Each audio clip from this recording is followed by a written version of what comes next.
Hey there, and welcome to another deep dive. Today, we're going beyond the brushstrokes and palettes, like really exploring how art reflects different levels of reality. Oh, this is going to be good. It's going to get fascinating fast, trust me. So, to guide us, we've got this excerpt from the foreword to Sacred Mirrors by Alex Gray. Okay. And it's written by someone who's really, explored different ways of seeing the world, which makes their take on art even more interesting. Exactly. And they introduced this idea of three eyes. Okay. Now, before anyone starts picturing, like a Picasso painting, these aren't literal eyes. Right. It's more of a metaphor for different ways of seeing and understanding the world, right? Like different lenses or something? Exactly. The eye of flesh, the eye of mind, and the eye of contemplation. Okay. I like where this is going. It's like leveling up your perception, Yeah, like you're saying, there are different levels of seeing. Yes. Like think about a baby. Everything's new. They're experiencing the world through their senses, right? Mm-hmm. Colors, textures, shapes. Totally. Just soaking it all in. And that's the eye of flesh in action. It's all about the material world, the things we can perceive directly. Sensibilia, right. That's what they called it in the foreword. Exactly, sensibilia. And then as we grow up, we develop that eye of mind. We start thinking abstractly, we grasp concepts, we use language. Instead of just seeing red, we understand the idea of color. We're in the world of intelligibilia now, thoughts and ideas. It's like graduating from staring at a mobile to understanding why the sky is blue. Huh. I love that analogy. And then there's that third level, that eye of contemplation. This one, I think, it takes more work to cultivate, maybe through practices like meditation. Right. It's about going deeper beyond the surface. And it's through that eye of contemplation, that we can access the spiritual, the transcendent, what the Source calls Transcendelia, a level of reality beyond, our everyday experience. Okay, you've got me hooked. How does this all connect with art, specifically? I'm ready to see some masterpieces through these new eyes. Well, the Source suggests that European art, it's kind of evolved alongside these three eyes, mirroring our own expanding ways of seeing the world, Okay, that makes sense. So we start with the eye of flesh, right? Where art was all about depicting the material world as realistically as possible. Exactly. Like during the Renaissance, when artists mastered perspective, realism, all of that, it's like they were saying, look, we can paint exactly what we see. It was a celebration of the material world, of sensibilia. Yes.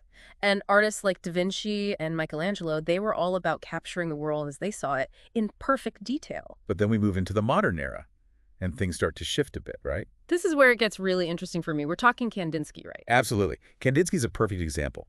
He believed art could express inner realities, the intelligibilia. He wanted to paint what was happening inside, not just what he could see. Exactly. He said, and I quote, "It must become possible to hear the whole world as it is, without representational interpretation." Powerful stuff. So he's saying, forget copying. Let's paint feelings, ideas. And that's just what he and other artists like him were doing. They were moving from things to thoughts, using abstract forms, colors, to evoke feelings, ideas, rather than just depicting objects. And this is where we get artists like Mondrian, too, right? With those iconic geometric paintings. Mondrian's fascinating. He believed that by, simplifying forms down to their essence, he could tap into a universal spiritual reality. So it's more than just squares and rectangles. It's about something deeper. Exactly. He wanted to move beyond the individual, the subjective, to something more universal, timeless. It's wild how these artists push the boundaries of what art could be.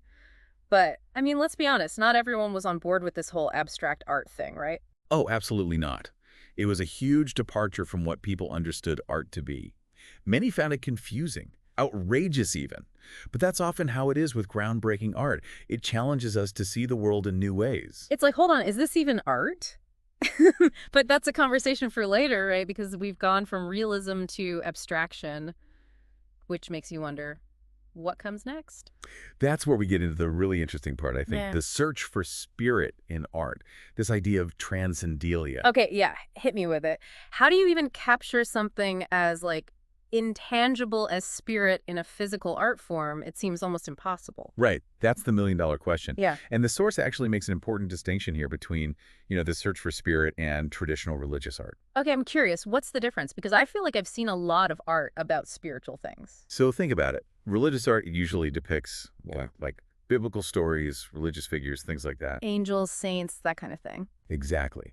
And it tends to be very literal. Think about those Renaissance paintings of angels. Very detailed, very specific. Okay, I see what you mean, like almost trying to convince you they're real. In a way, yeah. But here we're talking about artists trying to capture the essence of spiritual experience, Mm. which is way more, elusive. Okay, yeah, no halos or harps. Got it. So tell me about these artists who are trying to, like, paint the invisible. Who are we talking about here? Well, we're circling back to artists like Kandinsky, Mondrian, Mm. even Malevich fits in here. Remember how they were exploring the world of the mind, that Intelligibilia? Yeah, they were going beyond just painting what they saw. It was about feelings and ideas. Right. Well, they didn't stop there. They wanted to express a connection to something even bigger, something transcendent. So were they successful? Did they actually manage to capture the spirit in their art? It's really up for debate, Yeah. even today. And, the source acknowledges that. It's hard to measure, right? Yeah, how can you really quantify something like that? Exactly.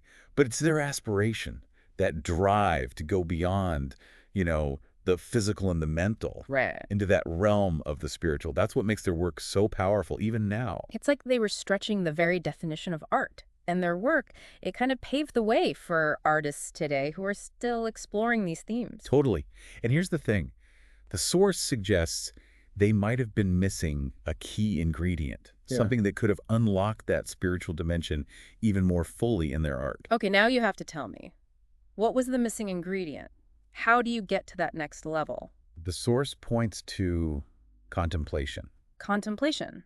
Like meditation. What do you mean? Okay, think about it. A lot of Western artists, they were trying to reach the spiritual through their intellect, their intuition. They were thinking their way there. Right. But the source points out that Eastern art, it often takes a different approach. Oh, you mean like those Tibetan thankas? Those incredibly detailed paintings? I've seen those. They're kind of hypnotic. Exactly. Thankas, Zen gardens, a lot of Eastern art is rooted in these meditative practices. They're not just trying to represent the spiritual, they're designed to be tools for contemplation. So it's like the art itself is a spiritual practice for the artist and the viewer. Yes. Think of a Zen garden. Raked gravel, carefully placed stones. It's not about creating something just visually pleasing. It's about encouraging a contemplative state of mind. And lots of Eastern art forms, they kind of work that way. Okay, I see what you're saying. It's almost like those adult coloring books people use to relax, but on a whole other level. Right. And this contemplative element, the source suggests it might be what some Western artists were missing. They were searching for the spiritual, but not always incorporating the practices that could help them actually experience it more deeply. That makes sense. It's one thing to, like, think about spirituality, but it's another thing to live it, to experience it firsthand. Exactly. It's like, thinking about swimming and actually jumping in the water. To create truly spiritual art, according to this idea, you have to dive into those depths of contemplation yourself. Okay, I get that, but how does that work for the viewer? Like, I'm picturing myself staring at a Rothko painting, waiting for this spiritual experience. Well, it's not always about having some big, sudden epiphany. It's more about art's ability to shift our perception, to pull us out of our everyday thoughts and into a more contemplative place. Okay, a shift in perception. I can get on board with that. Can you give me an example? I'm a visual person. Think about a landscape painting. Not just a photo, but a painting. But one where you can really sense the artist's vision, like a Monet or Van Gogh, where you can almost feel the light, the movement. Oh, absolutely. Those paintings are so alive, you can practically feel the brushstrokes, the energy. Exactly. And as you kind of lose yourself in that artwork, it takes you away from your everyday worries.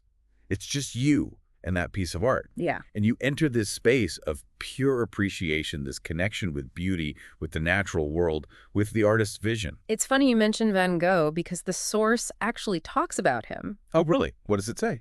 It talks about how people find a deep sense of spirituality in his landscapes, even though they're not, religious paintings. Right, like there are no angels in those wheat fields. Exactly. But it's that connection we're talking about. Great art, it has this power to pull us out of ourselves, even if it's not trying to be spiritual. The source actually echoes Schopenhauer, the philosopher. Yeah.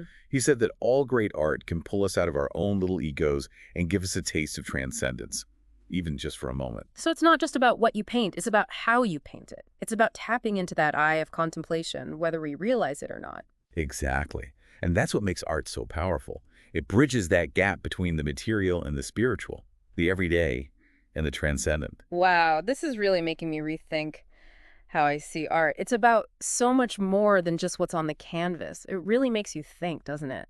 How art can take us on this journey from the tangible to the abstract to the spiritual. It's pretty remarkable.